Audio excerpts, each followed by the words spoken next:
Straight into the guard pull for Amelia there. And straight into a leg entanglement, straight on a straight ankle lock here, and she's trying to go belly down on it. The thing with these young fighters, they are just hungry Yep. for wins. A great job by Emma.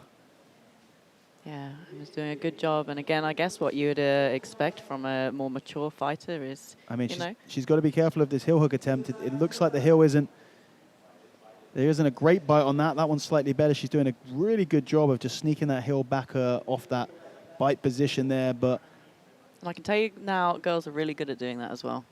at slipping the heel? Slipping the heel. Why, is that an anatomical advantage? I have no idea. You haven't but done the I just research find yet? I haven't done the Oh, really? research. No, it's my own Smaller research, feet? actually. Maybe. I Do you don't reckon? know. But it's just, I feel like girls are more slippery than that in that position than men are. No offence. I mean, no offense taken, really. I'd like to see Emma, although she's got her leg trapped here, and Amelia continues to do a really good job of trapping this leg. But I'd like to see Emma try and pass around these legs. There is a big open space there. She can backstep with that left leg and come around, but she's instead sort of fallen to the other side, and she's going to find herself more trapped inside of the leg position. Looks like she might be going for a submission attempt of her own. Needs to be careful about giving the back up.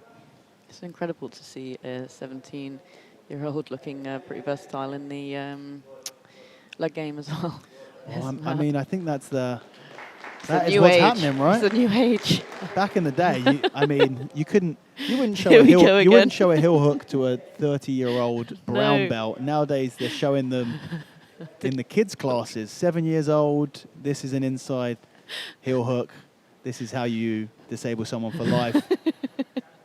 Amelia throwing a whole host of different transitions and submission attempts at Emma. Nothing too deep yet. She's in a great position to try and pass as Emma, for a second there, looks like she's going to throw her legs up for a triangle. At least you can slow down the young competitor a little bit in the close guard here. Yeah, great position for slowing someone down, but very difficult to really do too much. I find the close guard position. In the no-gi, it can be quite difficult to establish anything from. And like you were saying earlier, Dan, it's the person's ability just to kind of rip out stuff in the no-gi is pretty high. But then I feel like the disadvantage goes both ways in the close guard no-gi. It's much harder to do anything off your back, but it's also much harder to pass. So I kind of find that you end up, it's a very stally, static position. It's not super exciting if the person on top isn't really trying to go for anything and open up, and the person underneath isn't really opening up. You can find yourself stuck here with not a lot going on. I always tell my students, I say, really, when you're in no-gi, avoid the close guard like the plague, because once they lock their legs, and there isn't the capacity to pull guard in the way that there is with the gi, because someone's not going to be able to grab you by the collar and pull you in. So generally, just if you're a little bit aware of that close guard position and you don't go too close to the hips when they're on their back, you can usually avoid it. Yeah. Nice opening of the legs there by Amelia. She's got that knee on the inside. Going to try and... Yeah, she did a good job there, because actually she was pushing like directly down on the hips, which actually gave Emma some good traction to kind of pull her posture down. But she managed to get out of it well. Well, it looked like a takedown attempt there, but I think that was Amelia pulling guard at a similar time that Emma was grabbing onto the legs. But Emma finds herself in top position. She's trying to pin the leg there, the heel there as she tries to pass, but finds herself on the wrong side of a sweep, finds herself on her back here, and Amelia Stringfellow immediately looking to try and pass the guard, putting nice pressure through the legs here and securing that pass. But great guard recovery from Emma Hitchcock.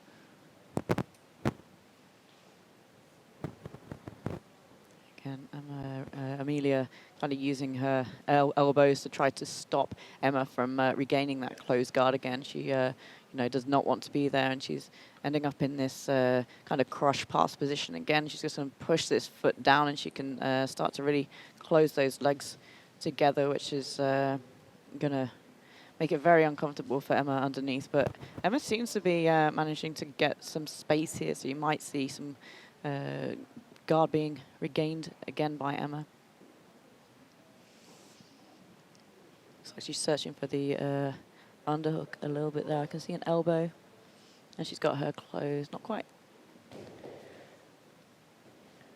A little bit of wildness from Amelia on top here, and the space she's leaving is allowing Emma to regain the guard quite nicely. And Emma now looking to take a leg entanglement and create outside rotation on that leg. Horrible position to have someone pulling on, but Amelia able to negate that pressure and now finds herself in a pretty strong position to try and sprawl and pass on. So I'd like to see Amelia bring herself, her weight back, and start to bring that right leg into the back of Emma's legs to try to release that leg, but she's managed to come past anyway. And straight to the back control. That's a beautiful back take. And with an arm trap there, Emma Hitchcock able to remove that arm from that control position. Now she can fight a 2-on-2 battle, but with almost 4 minutes left on the clock, this is going to be a great position for Amelia Stringfellow to try and attack. She switches into a body triangle here. That was a great little transition there. Emma got rid of that top hook, but Amelia was straight there, ready to replace it with that body triangle. She's got her head in a really, really good place at the moment as well. Emma's really going to struggle to get out of this position now.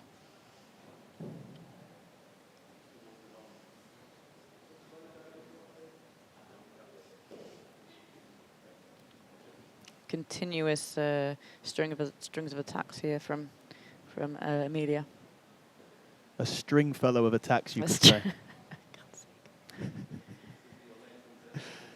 That was low-hanging fruit, really. That was bad. Amelia is aggressively trying to finish, as you say here, and I mean, really putting everything into these sort of face bar, neck crank sort of submissions. And See, I wonder if we was talking about the faces in the submissions before, the person being attacked.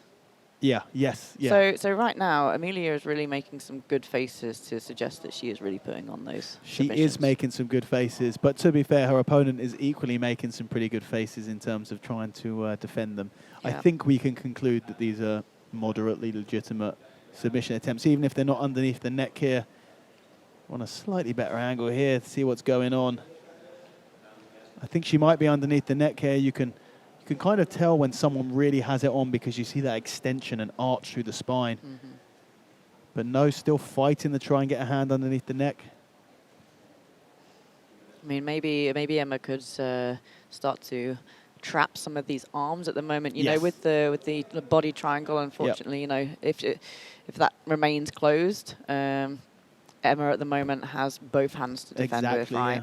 So I mean, I'm not sure about you, Vanessa. I find that basically you cannot attack the back without isolating an arm these days. People's defense of the back position is too good. You have to go to your straight jacket system. You have to isolate one of the arms with the legs, and then it's much, much easier work. Exactly. I almost don't even bother trying to attack without it, to be honest.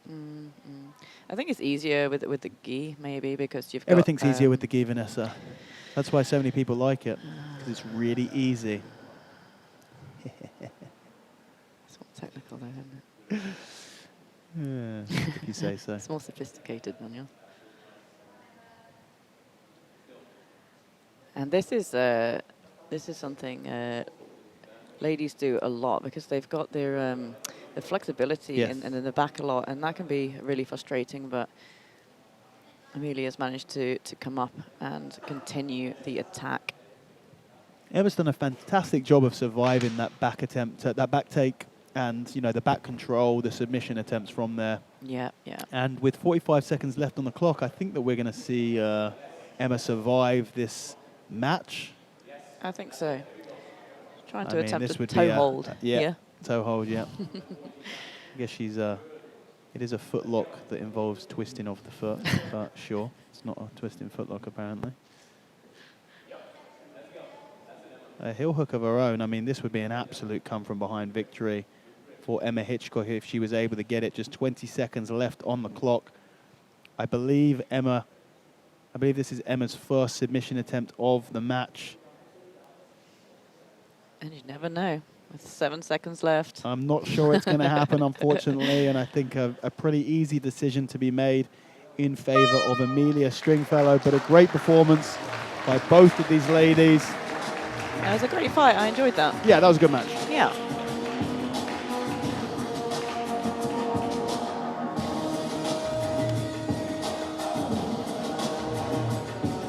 Oh, here we go. There was a pull guard, pretty quick by Amelia there, straight onto the foot. This was a great attack, and honestly, I thought that could have finished the match pretty quick. Me too. And Amelia, she was attacking the whole time. Emma was doing a great job of defending. She regained her guard like a number of times, and here we are with the back control.